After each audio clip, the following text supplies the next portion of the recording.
Welcome to Minden, Nevada, just across the ridge from beautiful Lake Tahoe. Minden is world-renowned for its soaring conditions, and many records have been set here over the years. Today looks like a great day for a lesson. You're sitting in the DG-808S, a state-of-the-art glider built for competition soaring.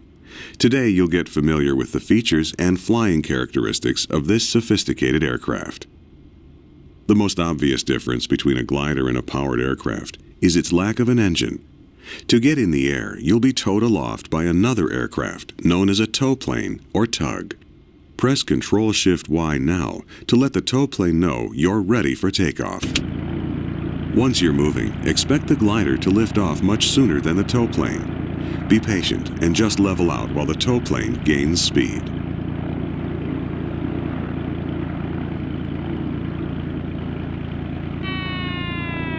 There you go.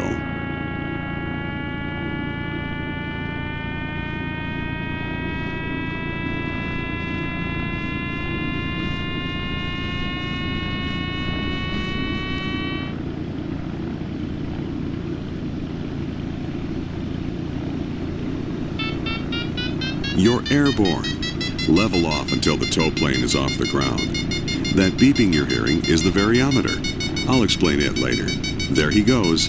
Just stay right behind the tow plane. Don't get too far above, below, or off to the side. If you're not careful, you can pull the tug off course. Done properly, he won't even know you're there.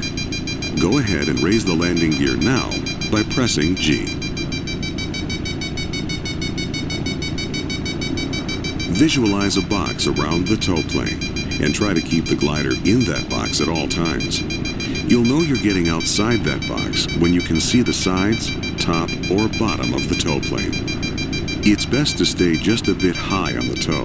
The weight from the tow plane's wings flows downward, so staying high will keep you in smooth air. You've only paid for a tow to 2,500 feet above the ground, so he'll expect you to release at that height.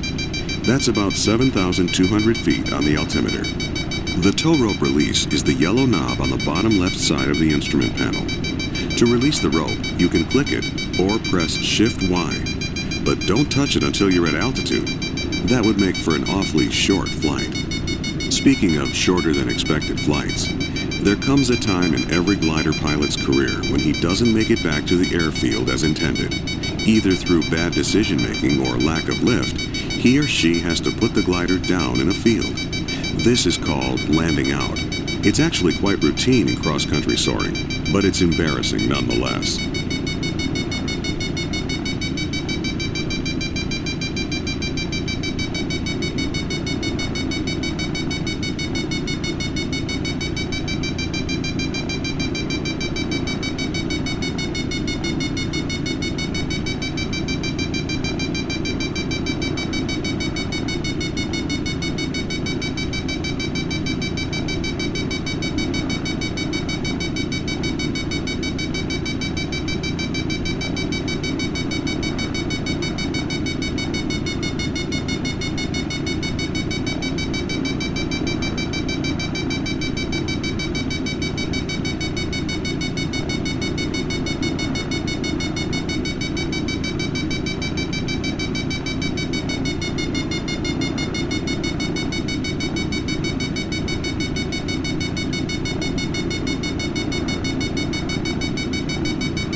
Okay, you're nearing 7,200 feet. Time to release from the tow rope. Pull the yellow knob to release the rope, then make a gentle right turn.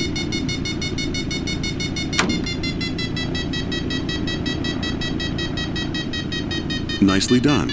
Now level off and trim the glider to fly at 80 knots. Now that you're on your own and powerless, you'll need to find rising air to stay aloft. Keep flying straight and level, and I'll explain what to do next. Rising air, or lift, comes in a few different forms. The most common variety is a thermal. A thermal is simply a volume of air that's been heated by the sun and is hotter than the surrounding air. This causes it to rise into the sky in a column. On a sunny day, if you see a soaring bird flying in circles without flapping its wings, it's because it's found a thermal. This is exactly what you'll attempt to do. You'll generally find thermals rising above surfaces that absorb the sun's heat more than the surrounding terrain. Plowed fields, rock outcroppings, or concrete areas are always good bets.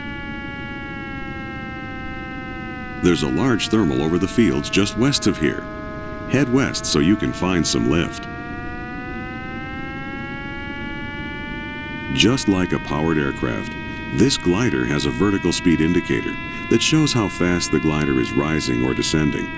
It also has a variometer, which is a more precise instrument that indicates the vertical speed of the air you're flying through. You'll find the variometer just below the airspeed indicator. There's also an audio cue to help you find and stay in rising air. Beeping means the air is rising. The higher pitch the beeping, the faster the air is moving upwards.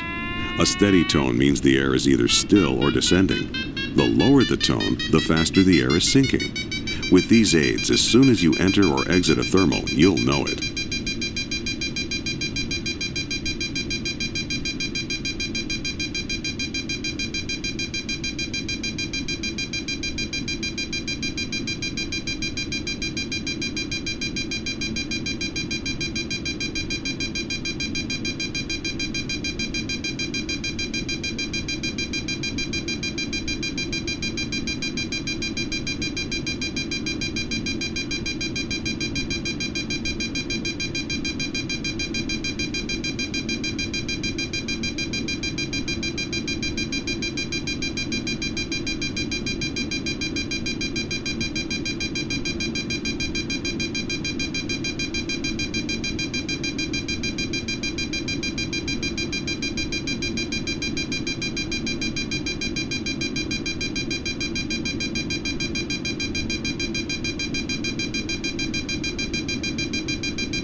Okay, feel that turbulence? That's the telltale sign that you're close to a thermal.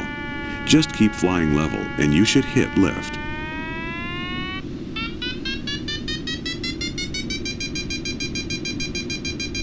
Ah, there it is. Now fly circles inside the thermal to keep gaining altitude.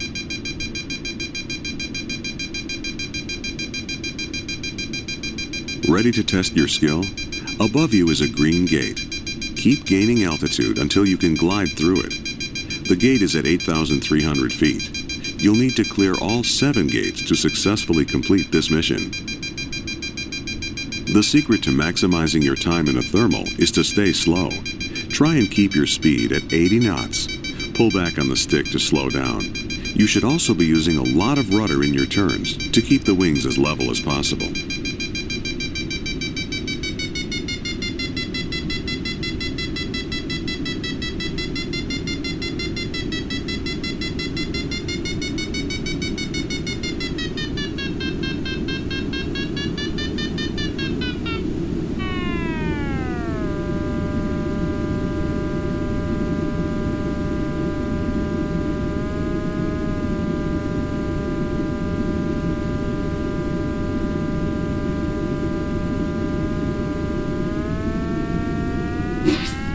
Nicely done.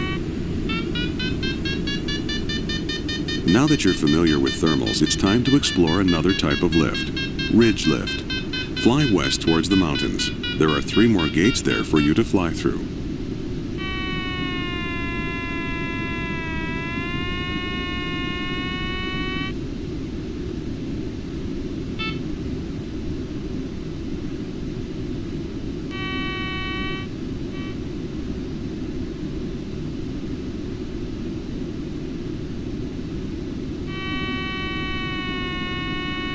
All right, you're over the foothills.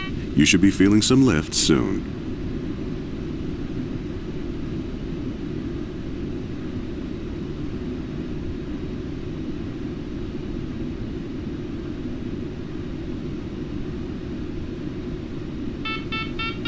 Ah, there it is.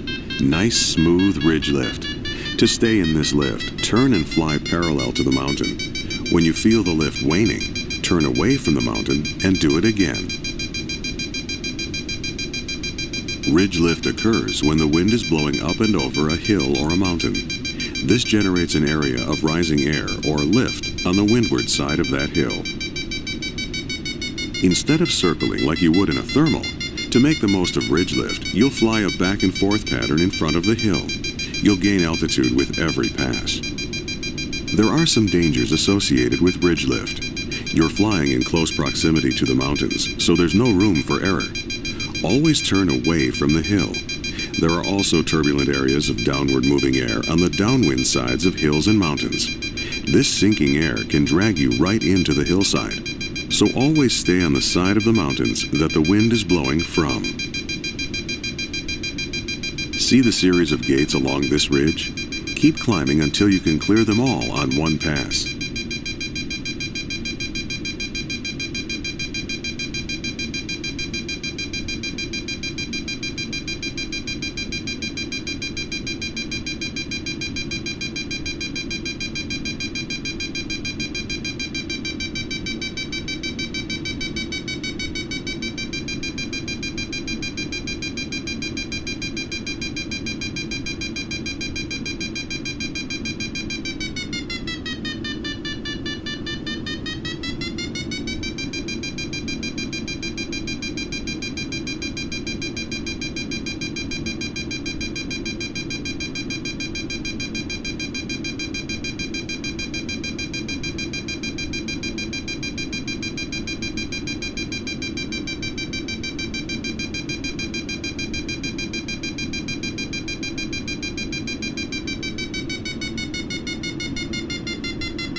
There's one gate.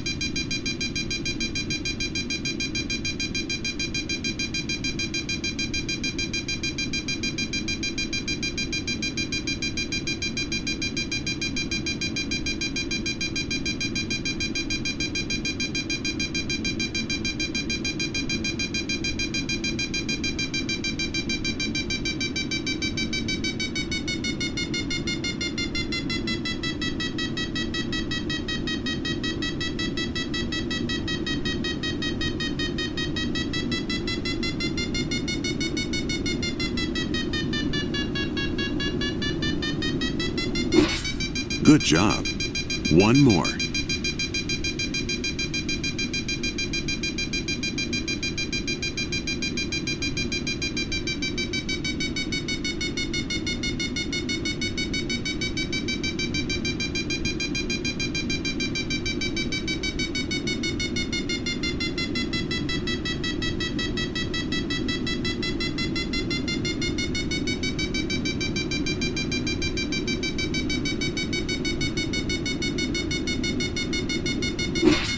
Nicely done. Okay, take a rest and cruise for a bit. Head west over the ridge toward Lake Tahoe. See the last set of gates? Head in that direction. Trim the glider to fly at 100 knots.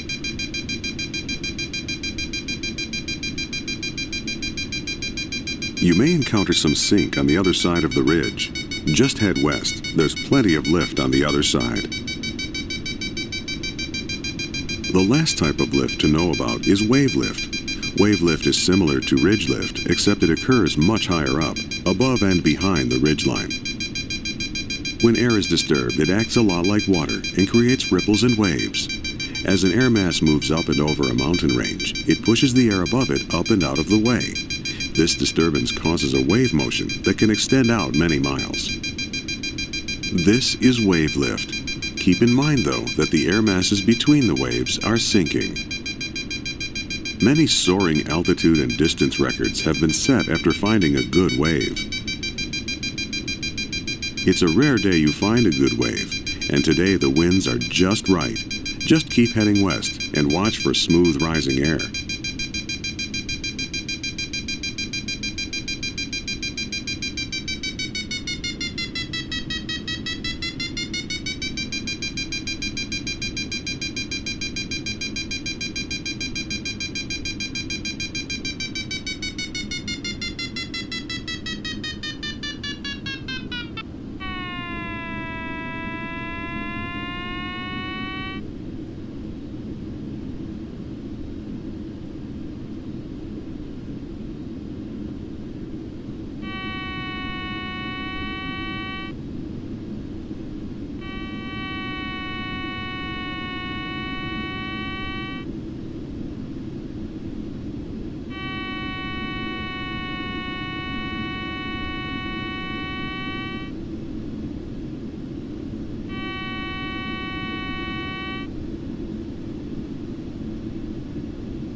Okay, there it is. A nice smooth wave of rising air. Slow again to 80 knots to get the most out of it. The waves run parallel to the mountain range. You can climb in the wave, flying a pattern much like you did on the ridge, or you can just keep flying straight along the mountains. Try and line yourself up to fly through the next set of gates. The first gate is at an altitude of 14,700 feet.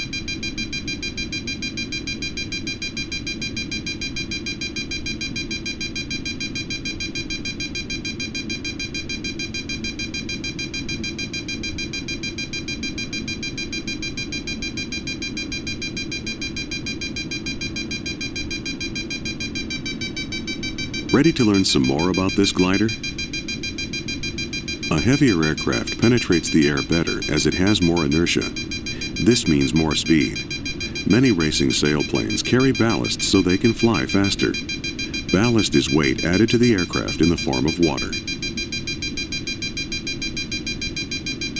This extra weight means the glider won't thermal as well, so sometimes in low lift areas you'll need to drop that extra weight. This is done by opening valves to jettison the water. Don't do it now as you'll need the speed to get home, but the valves are controlled by the chrome handles on the right side of the cockpit. Next subject, flaps. Lift itself creates drag, and drag slows you down. Gliders usually have an enormous amount of extra lift. When you fly fast, this extra lift isn't needed. It just slows you down. To reduce the lift, this glider features a negative flap setting. Once the flaps are at 0 degrees, just press F6 again to move the flaps into the negative range. To set the flaps to neutral again, press F5.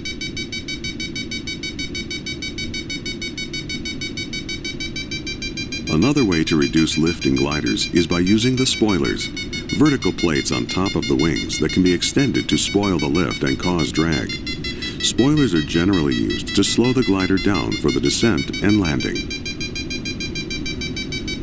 Modern gliders are so efficient that you have to do something to coax them to the ground. In the DG-808S, the spoilers are controlled by the blue handle on the left side of the cockpit.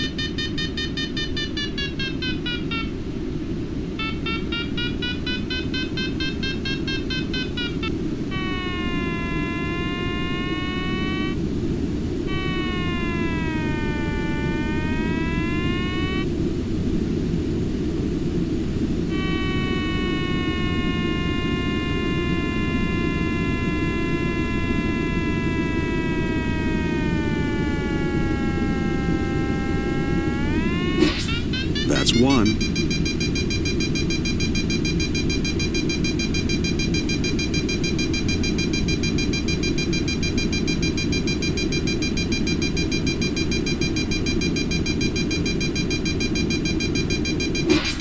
And another. Very nice. One more.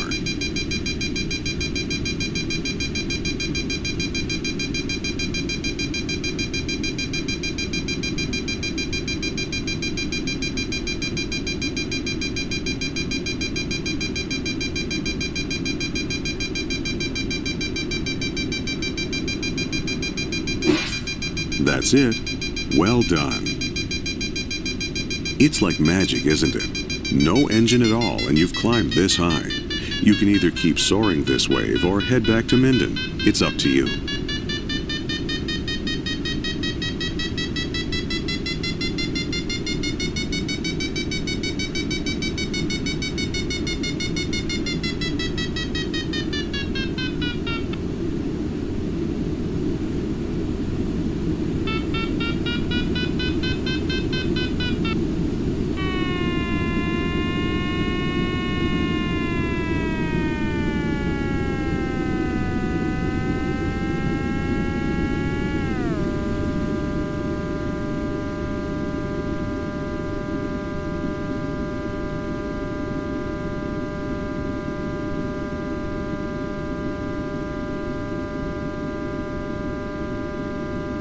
This is the perfect time for those negative flaps.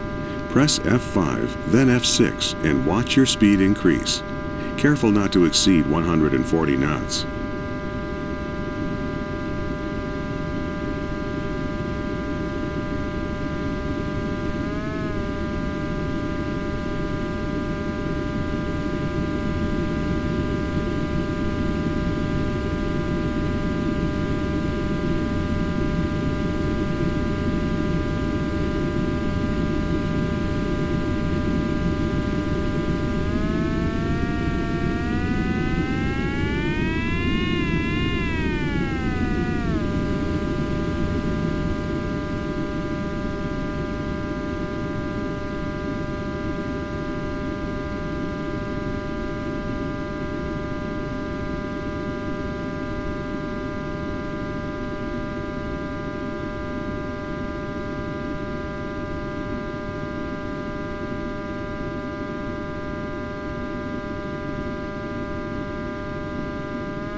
almost home. With this much extra altitude, you'll need some help getting down quickly. Fully extend the speed brakes by pressing the slash key and lower the nose to maintain at least 80 knots in the descent. For now, head right over the airport. That way you can make sure the runway is clear.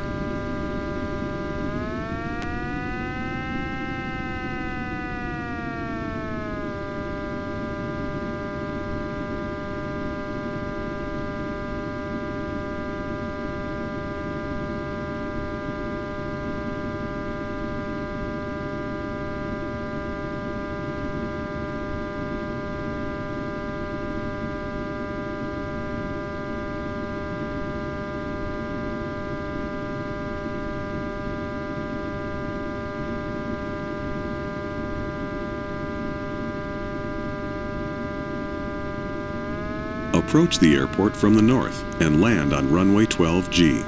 Use the grass strip so you're not in the way of powered aircraft. See that small grass strip next to runway 30? That's where you'll put it down. Looks clear. Go ahead and turn north.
Time to line up with the runway before you lose too much altitude.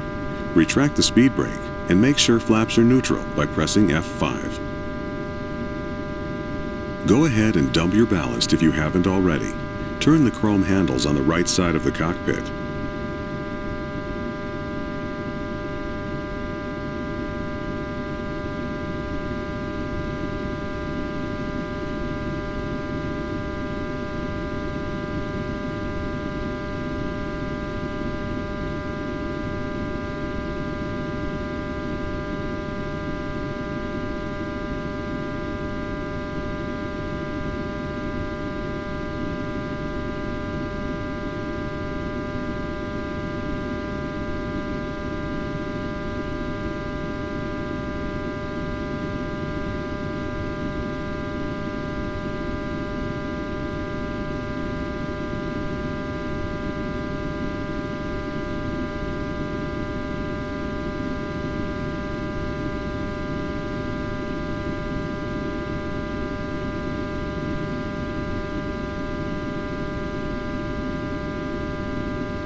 Touchdown.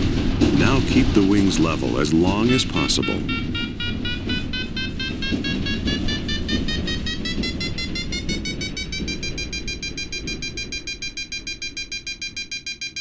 Very nice. Great flight today.